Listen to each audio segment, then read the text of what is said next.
Tweet Share 1 LinkedIn 0 Email. The Conservative Party used to have a reputation for pragmatism, and for being skeptical of rigid ideologies.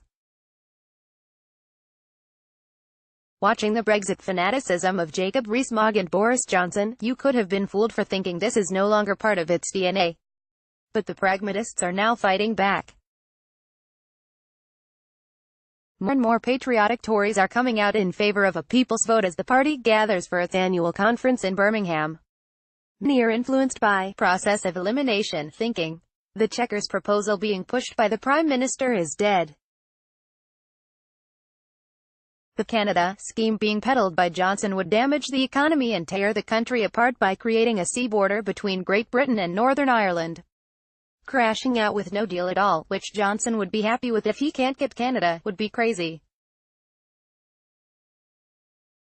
The only sane option left is to ask people if they still want Brexit.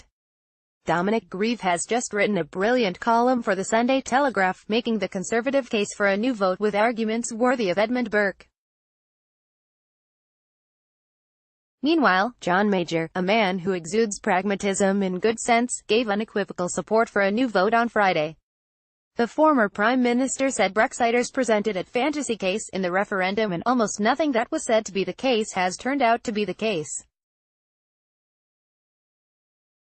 Heidi Allen also came out for a new vote yesterday. The South Cambridgeshire MP's support comes hard on the heels of Amber Rudd's statement that a people's vote is absolutely preferable to quitting with no deal.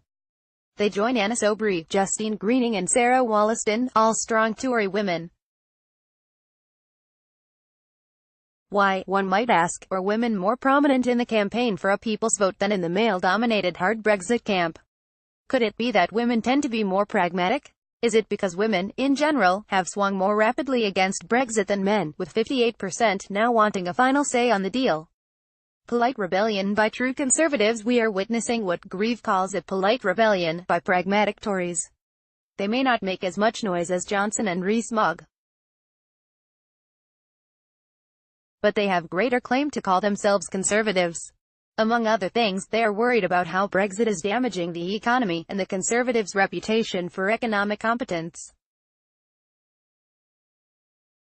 The public purse has already been hit by £500 million a week, dwarfing Brexit's fake promise of £350 million a week for the NHS, according to new research by the Centre for European Reform. The economy is 2.5% smaller than it would otherwise be, and that's before Brexit has even happened. The head of the CBI has revealed that the boss of one UK-based carmaker has been flown by private jet to meet President Emmanuel Macron, in an attempt to persuade the company to move manufacturing to France after Brexit. Business is turning against Brexit and in favour of a people's vote, according to a survey of 1,000 business people for the People's Vote campaign by YouGov. Only 26% think that Tories are pursuing business-friendly policies on Brexit. Almost three-quarters think we are heading for a bad deal, and they back a new public vote by 57% to 43%.